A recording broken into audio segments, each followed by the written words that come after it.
अनन्या एक बहुत अच्छी लड़की थी और साथ ही साथ वह एक खुशमिजाज लड़की थी। घर का हर काम बड़ी फुर्ती से कर लेती थी और सुबह जल्दी उठती थी। जिस दिन से वह घर में कदम रखी थी उसी दिन से सास उसे कभी दिल से अपना नहीं पाई। कारण था कि बेटे सुनील ने अपने पसंद की शादी की थी। अनन्या पूरी कोशिश करती है कि घर के हर सदस्य को खुश रख सके, स्पेशली अपनी सास को, क्योंकि सुनील अपनी मां से बहुत प्यार करते थे और अनन्या सुनील का दिल नहीं तोड़ना चाहती थी। एक दिन सास अपनी कुछ सहेलियों को घर पर बुलाती है और अपनी बहू को कहती है, सुन बहू, मेरी सहेलियों को कुछ गर्मा गर्म बनाकर खिलाना और याद रखना जो भी बनाओगी स्वादिष्ट होना चाहिए। अनन्या चुपचाप किचन में चली जाती है और अपने काम में लग जाती है। सहेलियों के आने पर अनन्या गर्मा गर्म नाश्ता बनाती है और उसे खाते ही सहेलियों के मुंह से अनन्या के लिए तारीफ निकल जाती है। लेकिन यह बात उसकी सास को कहां पचने वाली थी। वह अपनी सहेलियों से कहती है, अरे इसे तो कुछ बनाना नहीं आता था, वह तो शादी के बाद मैंने इसे सब सिखाया है। अनन्या को सास की बात बुरी तो लगती है, लेकिन ज्यादा ध्यान ना देते हुए वह अपने कमरे में चली जाती है। एक दिन अनन्या की ननद सिमरन कॉलेज छोटे छोटे स्कर्ट पहनकर जाने लगती है, जिसे देखकर अनन्या उसे ऐसे कपड़े पहनने से मना करती है। लेकिन सिमरन अनन्या की बातों को अनदेखा करके चली जाती है। ये बात अनन्या अपनी सास को बताती है, लेकिन सास उल्टा अनन्या को डांटने लगती है। घर आकर सिमरन अपने भाई सुनील से कहती है, भैया आप भाभी को समझा दीजिए, मुझे उनकी रोक टोक बिल्कुल पसंद नहीं आती।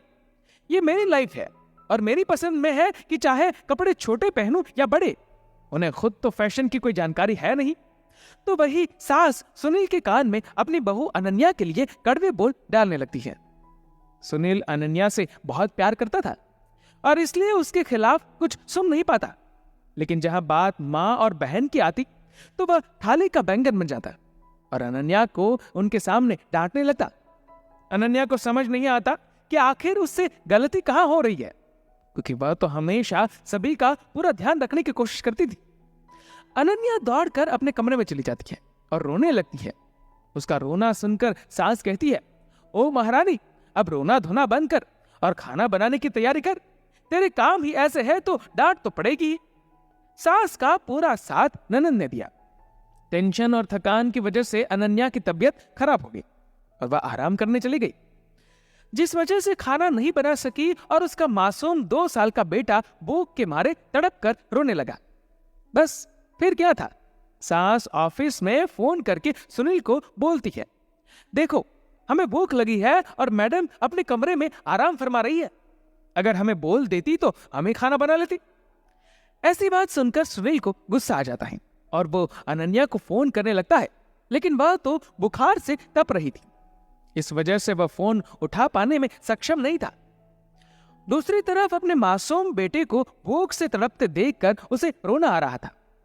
जैसे ही बेटे को ननद मारने के लिए आगे की ओर बढ़ती है, उसी समय न जाने कहां से अनन्या में हिम्मत आती है और वह शेरनी की तरह दौड़कर ननद का हाथ पकड़ लेती है और अपने बच्चे को गोद में उठाते हुए कहती है, मुझे जितना भी भला बुरा कहना है आप लोगों ने सब कह दिया। मैंने आप सभी की मर्जी के अनुसार हर काम किया है, इसके बावजूद आप लोगों को मेरा काम कभी पसंद ही नहीं आया। आप लोगों ने मुझे जितने भी दुख दिए हैं मैंने सब बर्दाश्त किया, लेकिन जब सवाल मेरे बच्चे पर है तो मैं चुप नहीं रहूंगी।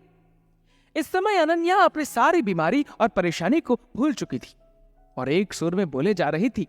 उसी समय वहां सुनील आ जाता है और वह भी अवाक होकर अनन्या को देखने लगता है। मैं कोई मशीन नहीं हूं, बल्कि एक जीती जागती इंसान हूं।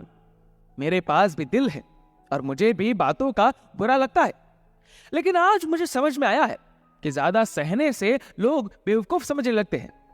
अब मैं बेवकूफी नहीं करूंगी, अपने बच्चे के लिए अपनी मर्जी से जीवन आगे बनाऊंगी।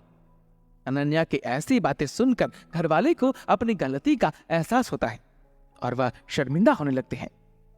दोस्तों, ये गलती हमसे भी होती है कि जिस इंसान ने हमारे लिए खुद को समर्पित कर दिया हो, हम उसका दिल दुखा बैठते हैं और अपनी गलती का अंदाजा नहीं लगा पाते।